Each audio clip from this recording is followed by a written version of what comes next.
Kwento ng isang probinsyana. Sa isang tahimik na probinsya sa Hilongos, Leyte, may nakatirang isang magandang dilag na nagngangalang Rhea John Rose Mejia.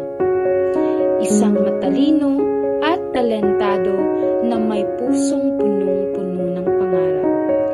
Sa kanyang simpleng buhay, taglay niya ang isang natatanging talento sa pagkanta at pagsayaw na hindi lamang nagbibigay saya sa kanyang pamilya, kundi pati na rin sa kanyang komunidad.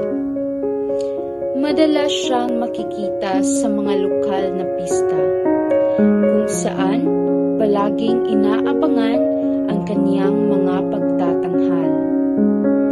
Sa bawat tugtog ng musika, ang kanyang katawan ay tila nagiging isang alon, sumasabay sa ritmo ng buhay.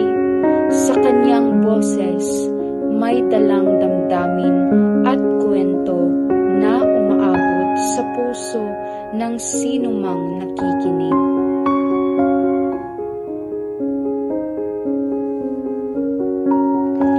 Ngunit sa likod ng kanyang mga talento, may isang Rhea na may matibay na paninindigan. Hindi siya basta-basta nagkakaroon ng nobyo. Dahil para sa kanya, ang pag-ibig ay hindi lamang isang laro. Ito ay isang seryosong usapan. Mataas ang tingin niya sa sarili, kaya't ang kanyang puso ay naisin lamang ang tunay at taos-pusong pagmamahal.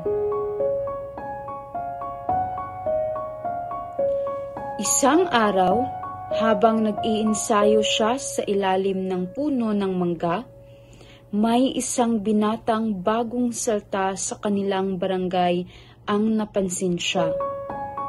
Siya ay si Jondel, isang mahiyain ngunit matalinong tao. Si Jondel ay nahulog sa alindog at talento ni Rhea. Sa kanilang mga simpleng usapan, unti-unting nabuo ang kanilang pagkakaibigan. Naging inspirasyon si Jondel kay Rhea upang ipagpatuloy ang kanyang mga pangarap. At sa bawat pagtatanghal, kanyang nadarama ang suporta ng binata. Dahil sa kanilang pagkakaibigan, natutunan ni Rhea na hindi lahat ng pag-ibig ay nagmamadali.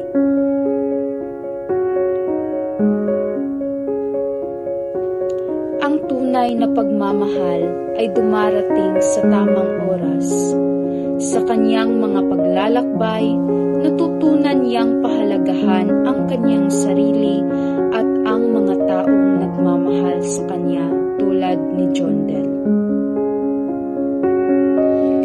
Sa paglipas ng panahon, naging matatag ang kanilang ugnayan.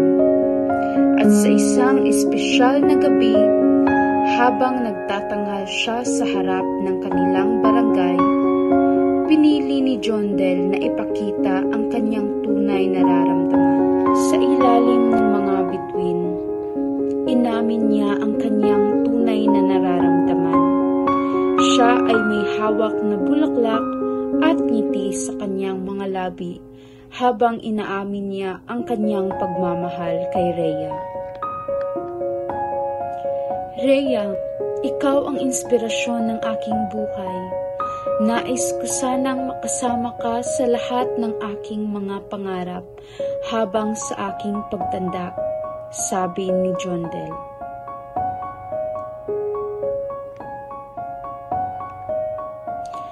At sa mga salitang iyon, muling nangyari ang isang magandang simula para kay Rhea John Rose Mejia.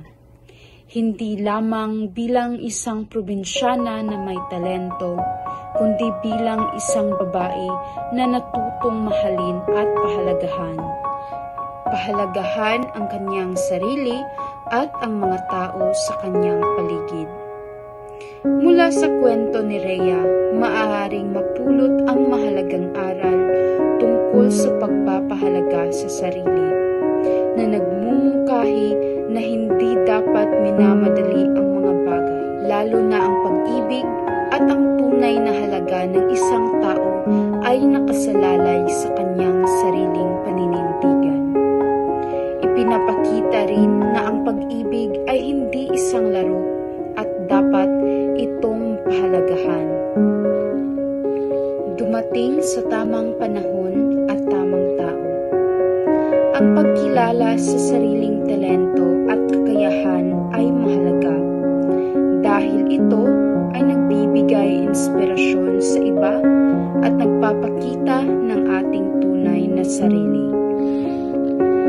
Bukod dito, ang suporta ng komunidad at mga kaibigan ay napakahalaga sa pag-abot ng mga pangarap. Dahil ang mga tunay na kaibigan ay nagbibigay lakas at inspirasyon. Sa kabuuan, ang kwento ay nagtuturo na ang pag-ibig, talento, at respeto sa sarili ay mga aspeto ng buhay na dapat pahalagahan.